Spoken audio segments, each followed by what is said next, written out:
When Studio Mappa and Studio Madhouse are on the list for studios working on an anime, you need to at least give it a shot. Really, we haven't been done dirty by either of these studios in a long time. Actually, they've produced some of the most beautiful anime that we've gotten in the past several years, and it has just been amazing to see, in all honesty. Now, the premise for Takt Op Destiny specifically has been quite interesting and just kind of really. I did not know really like what to expect at all.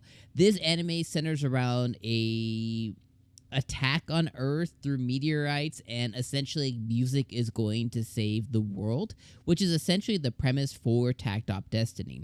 Now, after watching episode 1, what I can say straight up is the animation is beautiful. The characters are interesting, and the premise to it is it's something that I haven't seen before, in all honesty. Like, when you put it on paper, like, these beings, these aliens are going to attack the world, and their weakness or the thing that frustrates them or gets them to attack is music, right? It just kind of sounds funky. And then you put on it to say, oh, well, the same things that attacked have mutated certain people in the world, and they're now able to use abilities through that same thing that causes the things that are attacking pain. Like, it's just such an interesting premise and such an interesting story that you more or less kind of like you have to give it a shot and watch it. Now, what I can say is, like, I am interested in this. I'm in it because I enjoy the writing so far, and I just enjoy the intrigue that I have for something that I haven't ventured before. I feel like too often in certain anime, like we kind of like we cross the same paths, right? It's like we same story, different day kind of thing. Like, it's like the same general idea, but with like a spin on it. I like when certain studios with certain writers take really big risk and they're like, we're just gonna come out of like left field. And the fact that powerhouses like Mappa, like Madhouse, was put behind it, make that even better, right? I think it elevates it to another level.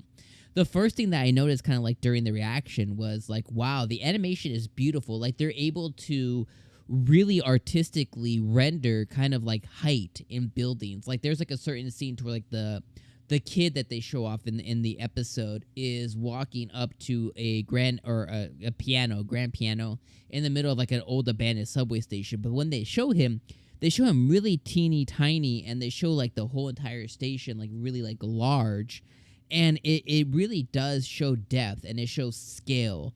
And then they have like the people who are kind of like mingling and going about their days, and I just think that they're beautifully drawn, and the world is really cool, especially because it's trying to depict kind of like a rural Midwest America, which is an interesting thing for especially for Japanese studios to take on.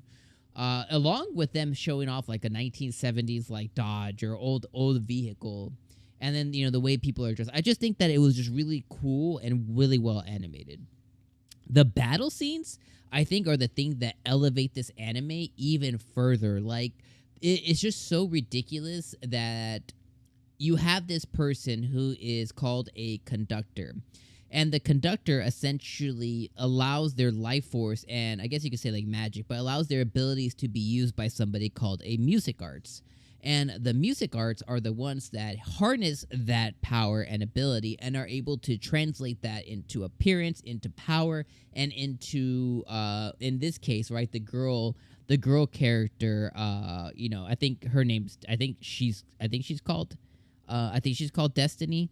I'm just gonna call her Destiny for now. I don't know what her name is, but I think her name's Destiny. She's able to harness tact, which is like Takt Op Destiny, right?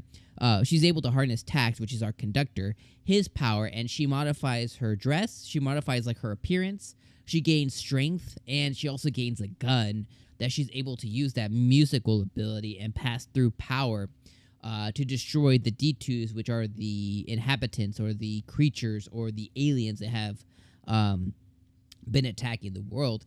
But the way that they do the battle scenes are just amazing. Like, his arm comes off and it's flailing. his sleeve is flailing. She transforms. The last scene where they're fighting like this spider D2, she's able to harness the ability and break through this gem because each of the D2s have cores essentially, like Final Fantasy, like they have like these cores that provides them who they are. So once it cracks and breaks, they get destroyed. So they're able to break through the core. But it's just like I was just like, I was like, it's amazing to watch and to see. And I was like, this battle is dope AF. Like, it is so dope. And I think that, like, the way that they render it, the way that they show you it, I was like, oh my god, it's amazing.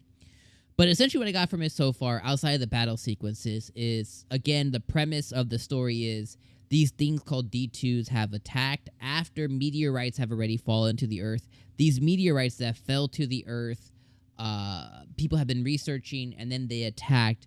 They have destroyed, certain parts of the world, a lot of parts of the world, and their weakness is music. I think they're very sensitive to music, so any music will attract them because they want to destroy you for playing that music.